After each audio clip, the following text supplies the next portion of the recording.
Ironic lang naman kasing sa blackout pa pinakitaan. Naggusto lang tuta na nilapa ng Komodo Dragon. Ang masakit, kapwa mo Tondo Gang, mga bumoro sa akin. Katatapos lang ng laban ko kay EJ. Tapos naglaban na tayo.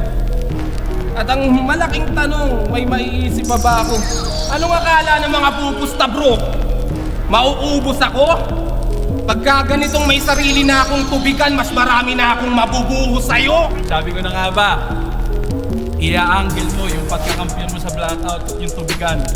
Eh, ultimo nga, Judge, sinasabi sa'yo, binigay ko lang yung laban, ungas ka. May husay given, pero usapang titulo o pa. Nakakanga sa mga ulap dahil hirap sumampa. Magpasalamat ka na lang, huwag ka nang kumalma. Kaya nga binigay ko na yung tubigan para naman maampunan ka.